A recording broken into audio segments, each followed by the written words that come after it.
And now, please help me welcome Euro Manganese to the stage. This is a battery materials company focused on becoming a leading competitive and environmentally superior producer of high-purity manganese for the EV industry and other high-technology applications. Here to talk about their project, located in the Czech Republic, is President and CEO Matthew James. Matthew?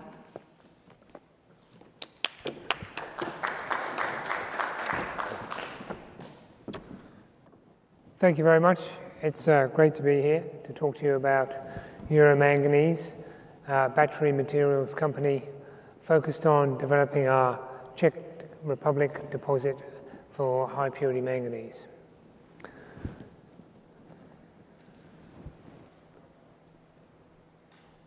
So a standard disclaimer. So manganese is often referred to as the forgotten battery metal, but it's essential in many cathode chemistries. Like cobalt, it stabilizes the nickel in the EV battery cathode. And a typical 622 chemistry, NMC, contains a similar amount of manganese as cathode, both about 17 or 18% by weight. But if you look at the cost component differential there, manganese costs about 1 to 2% of the cathode, whereas cobalt represents about 60% of the cost. So this is driving the battery makers and the cathode makers towards higher manganese chemistries. So there are two key demand drivers for manganese in the electric vehicle battery market. One is just the extraordinary growth. In the EU, we're now at 1.4 gigawatt hours by 2030. Even 9 months ago, that number was about 700. So just the number of batteries being made is driving manganese, high purity manganese demand. But as you see on the right there are already high manganese chemistry in production at SVOL. That contains 30% manganese by weight. BASF announced just last week they're scaling up their high purity manganese in MC370, and that's got 70% manganese in it. And again, last week, Topsoe, working with Morrow Batteries, said they're scaling up their LMNO battery chemistry. That's about 40% manganese. And then the other companies there, Umicore, Panasonic, Samsung, POSCO, CATL, have all announced that they're working on high manganese chemistries and they're under development. Panasonic working with Tesla. Umicore has a public announcement of working with VW. So this is definitely going to drive the high purity manganese demand even further as these chemistries get rolled out. In Europe, the customers and the regulators are committing to sustainable, traceable local supply. Here you've got some statements from BASF, Volkswagen, Stellantis, all saying core raw material supply needs to be local content, fully localized European supply chains, etc. And that is also the message from the regulators. The European Battery Alliance is funding raw material projects in the EU and establishing the green procurement being mandatory for responsible sourcing. And the European Union's Fit for 55 legislative package is going to be a levelling up for European supply versus non-European supply. Similarly, with the Global Battery Alliance passport requiring batteries to be accredited before they can be sold in Europe, and setting a very high ESG benchmark for those batteries.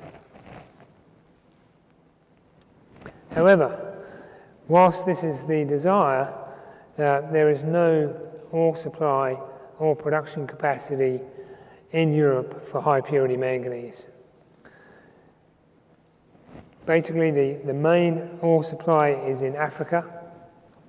That ore supply is generally exported to China for processing, and then that processing flows into South Korea and Europe.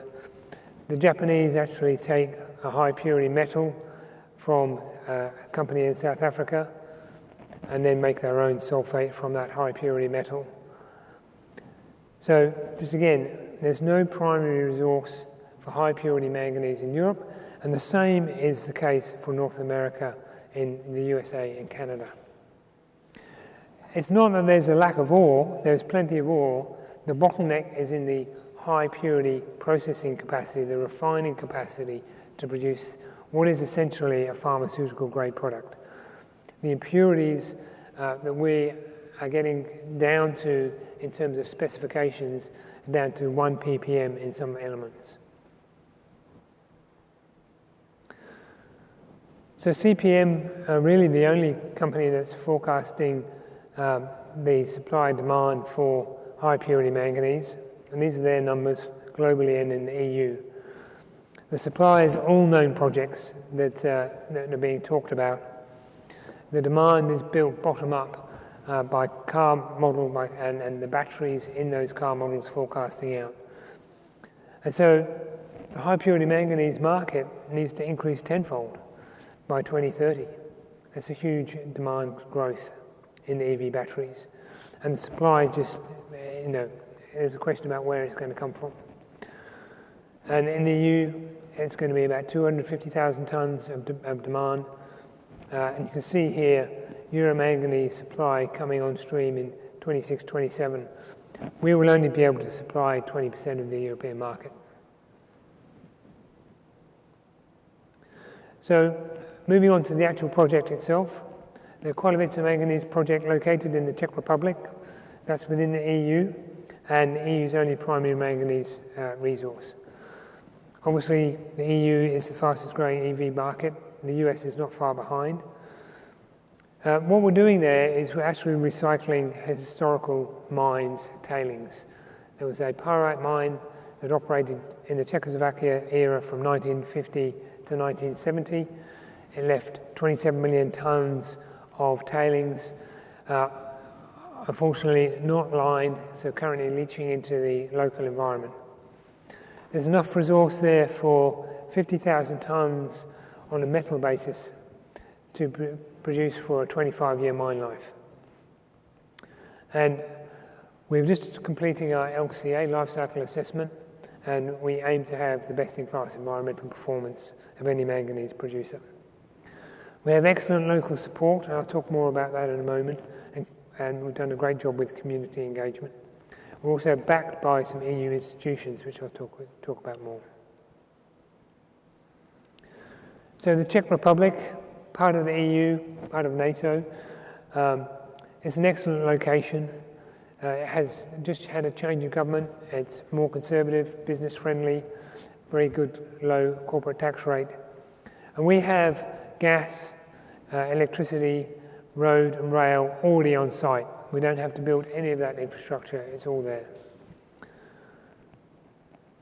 And we're about an hour east of Prague, so one of the better locations for a mine visit.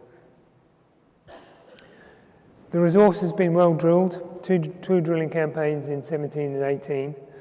It means that over 98% of the resource is at a measured category. Importantly, this is a manganese carbonate. The other ore type for manganese is a manganese oxide. That has to be roasted or chemically reduced before you can leach it, whereas manganese carbonate you can leach directly. It's a very uniform distribution of manganese. As I said, they were mining pyrite, they weren't mining manganese, so there's no variation really in the manganese grades through the sample, through the resource. So we are literally writing our notice for our completed feasibility study. That's expected to be out in early July. We completed a PEA in 2019, but this will update the project economics. And that was a full completed tender and bid process for power, reagents and equipment. Obviously, we're having to use current steel prices, current concrete prices, current reagent prices, but the project remains robust. We have excellent support from the local community and the local municipalities. We've just signed a land access agreement with one of the municipalities whose cadastral goes through the deposit, and the other municipality that has the other part of the deposit has just rezoned their area to mining use. That just is an indication of the local support that we're getting. We filed a preliminary EIA in 2020, and that went through with no material issues. We're just finalising the filing of our final EIA statement, and that will go in September. It'll be about a 6-month process for approval. After we receive that approval, we can apply for our land access agreement and construction permit. Offtake discussions, we have 5 MOUs, and we're progressing those to offtake, and we expect to conclude those offtake agreements, or at least a number of those offtake agreements, to account for 60 to 70% of our production by the end of this year. We previously operated a pilot plant, and that produced kilograms of samples that have gone to these customers to start the qualification process. Life cycle assessment is really important, as is the ESG in the European community, for our customers and both our investors as well. As I mentioned, we're recycling waste tailings from a mine, and we're rehabilitating this as we go. So as we mine, we'll dry stack tailings properly lined, and then as we complete that mining program, we will stop any further environmental degradation of the local watercourses. We're just about to sign an MOU for 100% renewable energy, CO2 free, and we're not using fresh water. We're sourcing industrial wastewater from a power plant next door, as well as steam and demineralized water. We do produce some CO2 when we dissolve the manganese carbonate.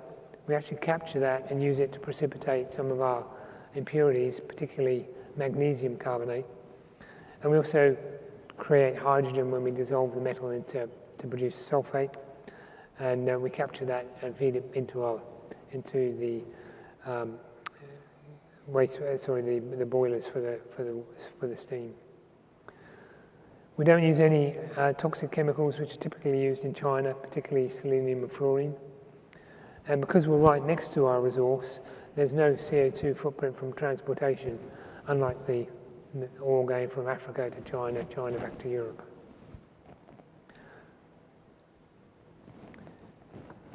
We're just about to install a demonstration plant on site.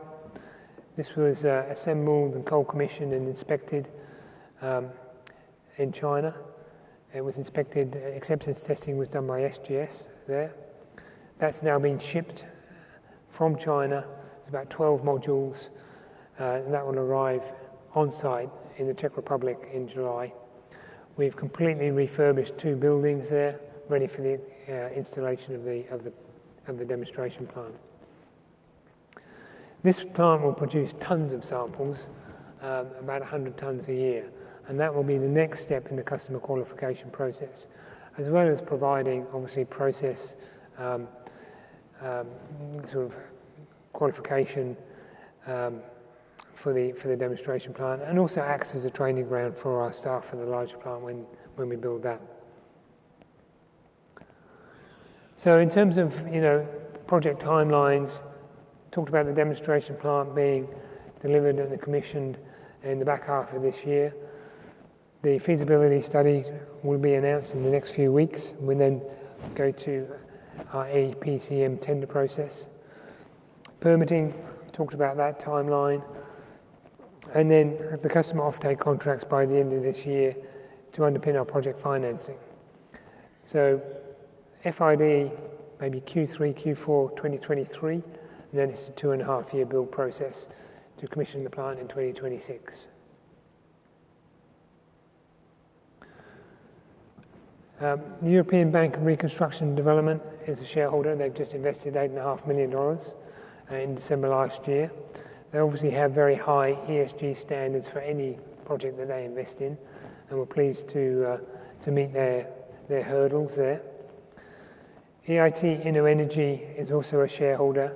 They work closely with the European Battery Alliance to stimulate the supply chain for EV batteries in Europe.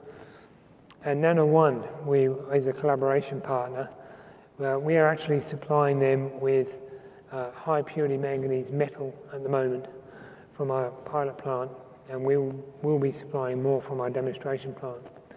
This is a really interesting company. They have a new cathode production process that goes from metal directly to the cathode.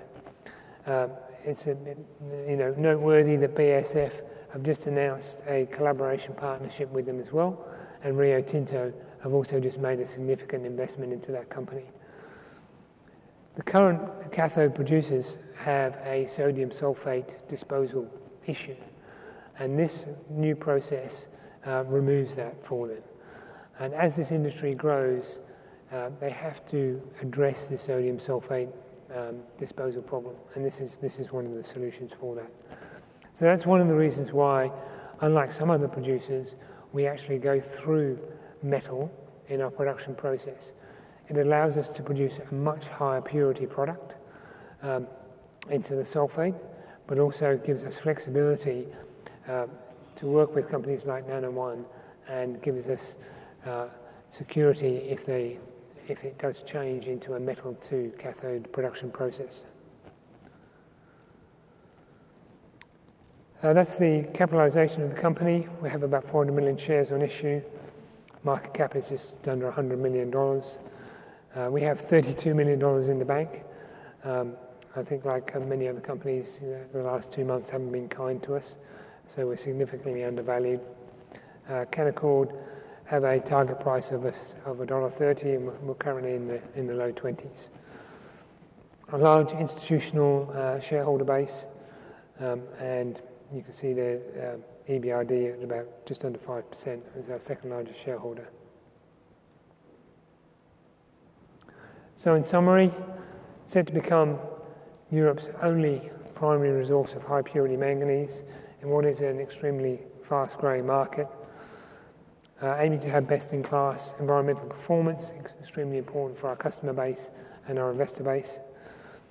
We are really a recycling company, not a mining company. There's no blasting, no grinding. We just free dig the tailings and put it across to our processing plant. Strong support from government, both at the EU level with EBRD, Czech government level with a tax break, and local community support is very strong. And the final DFS published in about 3 weeks' time. And we're well funded. $32 million in the bank should take us through to the middle of next year. We may hit FID by then, or we may have a small gap to fill at that time. We also see this as the first step in a multi-asset manganese platform. We're talking with battery recyclers who are processing black mass.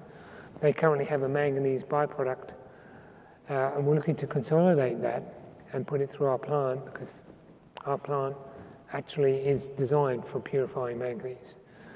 And then we're also looking at a North American opportunity to take our blueprint of our plant, place that in North America, and become a North American supplier as well. Thank you very much. Happy to answer any questions. Questions from the audience? No? Okay, thank you very much.